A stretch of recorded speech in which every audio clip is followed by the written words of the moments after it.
I nobody Nizam ബഷീറിൻ്റെ cinema എന്ന് പറഞ്ഞുകൊണ്ട് മാത്രമാണ് ഈ സിനിമ നമ്മൾ ആദ്യത്തെ ഷോയ്ക്ക് ഇത് കാണാൻ കയറിയത്. ഈ സിനിമ ടെക്നിക്കലി ഈ സിനിമ കണ്ടു കഴിഞ്ഞപ്പോൾ എനിക്ക് തോന്നുന്നത് ടെക്നിക്കലി ഗംഭീരമാണ്. കാരണം ബാക്ക്ഗ്രൗണ്ട് സ്കോർ ജെയ്ക്സ് ബിജോയ് ആണ്, ക്യാമറ സിനിമാറ്റോഗ്രഫി നല്ല സൂപ്പറായിട്ട് സിനിമാറ്റോഗ്രഫി ചെയ്തിട്ടുണ്ട്. ഒരു ഇൻട്രോൽ പഞ്ചിൻ്റെ മാത്രം എടുത്താൽ പോലും സിനിമാറ്റോഗ്രഫി നല്ല അടിപൊളിയായിട്ട് നല്ല രസമാണത് കാണാൻ. സിനിമാറ്റോഗ്രഫി ഒക്കെ നല്ലതാണ്. പൃഥ്വിരാജ് മോശമല്ല, നല്ല രീതിയിൽ അഭിനയിച്ചിട്ടുണ്ട്. അത്യാവശ്യം പാർവതി തിരുവോത്ത് അത്യാവശ്യം അഭിനയിച്ചിട്ടുണ്ട്. അതൊക്കെ ഓക്കെയാണ്. പിന്നെ എവിടെയാണ് ഇത് പിഴച്ചത്?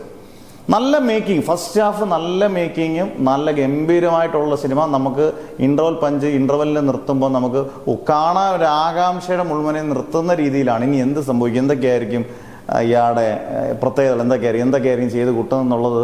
സെക്കൻഡ് ഹാഫ് തുടങ്ങി കഴിഞ്ഞിട്ട് ഇവർക്ക് ഒന്ന് സ്ക്രിപ്റ്റിങ് പരാജയം, വളരെ പരാജയമായ ഒരു സ്ക്രിപ്റ്റിങ്. രണ്ട്, സെക്കൻഡ് ഹാഫ് മേക്കിങ്ങും വളരെ ശോകം. കാരണം എവിടെ നിർത്തണം എന്നറിയത്തില്ല.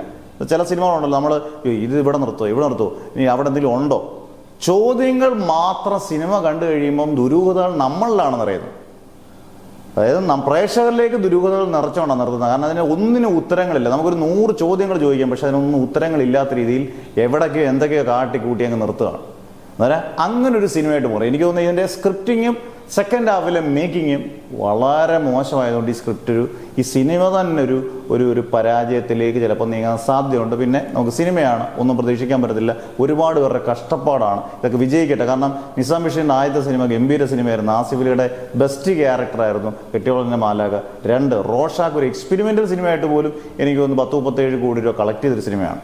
അന്നേരം അത്രയും എടുത്തൊരു ഡയറക്ടറിൻ്റെ ഒരു ഫീൽ നമുക്ക് ഫസ്റ്റ് ഹാഫ് കഴിഞ്ഞാൽ പിന്നെ കിട്ടിയതില്ല. പൂർണ്ണമായിട്ട് നോക്കുമ്പോൾ ഒരു പരാജയ ഫീൽ തോന്നി.